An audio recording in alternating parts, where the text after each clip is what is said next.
Voici maintenant quelques éléments sur la technologie des réacteurs. On va se focaliser sur les réacteurs homogènes, donc avec une seule phase, soit liquide, soit gazeuse. Voici le cas d'un réacteur agité en phase liquide. Alors, on va distinguer sur ce réacteur différents éléments importants. Tout d'abord, la cuve, évidemment. Alors, on sait bien que pour avoir une agitation correcte, il va falloir avoir une hauteur de liquide à l'intérieur de la cuve à peu près équivalente au diamètre de la cuve, ou sinon, il va falloir prévoir plusieurs mobiles d'agitation verticalement au niveau donc de notre système. En général, les cuves sont surmontées d'un couvercle, puisqu'on a isolement de ce qui se trouve à l'intérieur du réacteur par rapport à l'environnement. Et puis, on va placer à l'intérieur de cette cuve un système d'agitation qui comporte un mobile d'agitation, avec les différents types de mobiles qu'on a pu voir par ailleurs, l'arbre d'agitation, qui est très important pour avoir un bon fonctionnement du système, en particulier éviter l'effet balancier qu'on a parfois, et puis le moteur d'agitation qu'on aperçoit ici au-dessus du réacteur, qui va permettre la mise en rotation de notre système d'agitation. Et puis, on va devoir apporter à ce réacteur de la chaleur ou bien évacuer de la chaleur en fonction des réactions qui sont endo- ou exothermiques. Donc pour cela, on a différents types de systèmes d'échange thermique. Le système le plus simple consiste à avoir une double enveloppe. Donc c'est ce qui est représenté ici, c'est le principe du bain-marie tout simplement. Donc on a cette double enveloppe qui apparaît autour de la cuve principale et donc dans cette double enveloppe, on va avoir une circulation de fluide caloporteur.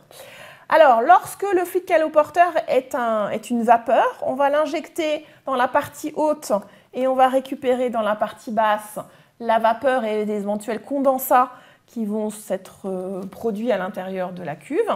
Et au contraire, lorsque le fluide caloporteur est un liquide, eh bien on va l'injecter dans la partie basse pour être bien sûr qu'il remplisse totalement la double enveloppe et puis on va le récupérer en partie haute ici. Donc ça c'est le système le plus simple de double enveloppe. Deuxième possibilité, on va avoir soudé autour de la cuve un serpentin externe. Donc on aperçoit ici les petites spires sur le réacteur industriel. Donc en fait, ce sont des demi-tubes qui sont soudés, donc vous voyez, tout autour du réacteur. On n'a pas figuré ici les entrées-sorties, mais ça va être le même principe que pour la double enveloppe. Donc entrée en bas, sortie en haut pour un liquide par exemple. Et ce qu'il faut bien comprendre, c'est qu'en fait c'est le même tube, la même spire qui fait l'ensemble des tours autour de notre réacteur. Donc le fluide va rentrer à un seul endroit, va faire tout le tour du réacteur et va ressortir ici, si c'est un liquide.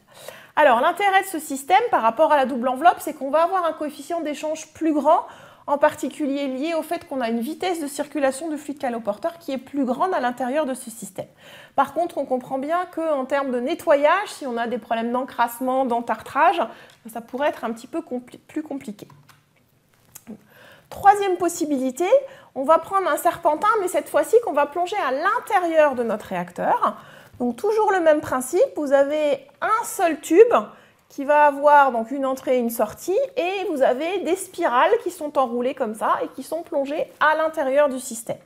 Alors là, on augmente encore l'efficacité du transfert thermique, mais par contre, on a des problématiques de perturbation de l'écoulement à l'intérieur du réacteur. Si jamais dans notre réacteur, on a des particules ou des choses un petit peu particulières, ça va évidemment gêner encore davantage la circulation de ces éléments. Et puis, dernière possibilité, ça va être d'utiliser un échangeur externe. Donc là, on va pouvoir utiliser toutes les technologies d'échangeurs qu'on connaît bien, échangeur multitubulaire, tube calandre, un échangeur à plaques. Et on va avoir une circulation en boucle du milieu réactionnel, d'une partie du milieu réactionnel qui va circuler comme ça en permanence à l'intérieur de cet échangeur par l'intermédiaire de la pompe qui est figurée ici. Vous remarquez que sur mon schéma, j'ai fait disparaître le mobile d'agitation. Eh bien, tout simplement parce que dans certains cas, lorsque la boucle de recirculation est suffisamment importante, eh bien, on n'aura plus besoin d'avoir cette agitation mécanique. On va avoir simplement la circulation qui va assurer l'homogénéité du système. Dans d'autres cas, on sera quand même obligé de maintenir un mobile d'agitation à l'intérieur de ce réacteur. Autre cas de figure, c'est si on a besoin d'un réacteur agité mais en phase gazeuse. Alors dans certains cas, pour un réacteur agité en phase gazeuse, on va simplement avoir une enceinte et le simple fait d'avoir les injections de gaz avec des vitesses importantes, avoir une grande turbulence à l'intérieur du réacteur, va faire qu'on va avoir un mélange à peu près homogène. Mais lorsqu'on a besoin d'améliorer ce mélange, eh bien on va pouvoir utiliser des mélangeurs statiques, comme représenté ici. Donc en fait, ce sont des tubes avec à l'intérieur des petits objets fixes qui vont favoriser le mélange. Donc on voit ici deux gaz qui sont représentés avec une couleur plutôt vert, une couleur plutôt jaune. Et donc la circulation à l'intérieur de notre système va scinder les filets d'écoulement et va faire qu'on va favoriser le mélange, donc avec un mélangeur statique comme celui-ci.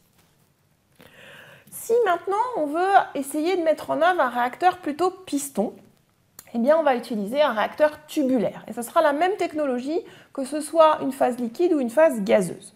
Comme son nom l'indique, un réacteur tubulaire c'est un tube. Il faut que ce tube soit long et qu'il soit en écoulement franchement turbulent pour avoir de bonnes chances de s'approcher d'un réacteur piston. Alors, long, ça veut dire quoi plus concrètement? Eh bien, on va avoir besoin d'avoir un tube qui a une longueur supérieure à 100 fois son diamètre.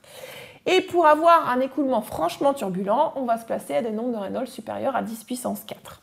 Alors, ces deux conditions ne sont pas toujours suffisantes pour assurer un écoulement parfaitement piston, mais elles vont quand même permettre de s'en approcher. On va aussi avoir la problématique du transfert thermique dans ces réacteurs tubulaires. Une première possibilité, notamment pour les températures relativement modérées, sera d'utiliser un tube coaxial. Donc on a dans la partie centrale le tube qui sert de réacteur, donc dans lequel on va avoir la circulation du mélange réactionnel et les réactions qui vont se faire. Et autour de ce tube, on a mis une double enveloppe, en quelque sorte, en tout cas un coaxial, dans lequel va circuler un fluide caloporteur. En général, on fait ça à contre-courant, pour pouvoir maintenir la température du milieu réactionnel à la température souhaitée. Donc on va pouvoir chauffer ou refroidir en fonction des situations. Autre possibilité, si on a notamment besoin de températures particulièrement élevées, eh bien ça va être tout simplement de placer notre réacteur tubulaire dans un four. Donc ici on retrouve notre réacteur, le tube, qui fait comme ça un certain nombre de spires. Et on l'a placé à l'intérieur d'un four. On a ici les différents brûleurs. Donc la zone la plus chaude avec les radiations importantes se trouve ici.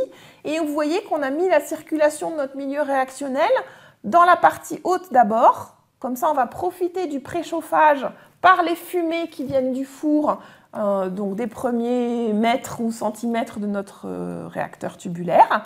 Et puis ensuite, on a la sortie ici, après la zone la plus chaude, où on va pouvoir atteindre des températures particulièrement élevées quand c'est nécessaire. C'était donc une présentation assez synthétique des grandes catégories de réacteurs qu'on va pouvoir utiliser quand on a besoin de mettre en œuvre des réacteurs homogènes. Je vous renvoie à la littérature pour avoir plus de détails sur les matériaux et sur les types de réacteurs un peu plus innovants qu'on peut rencontrer aujourd'hui.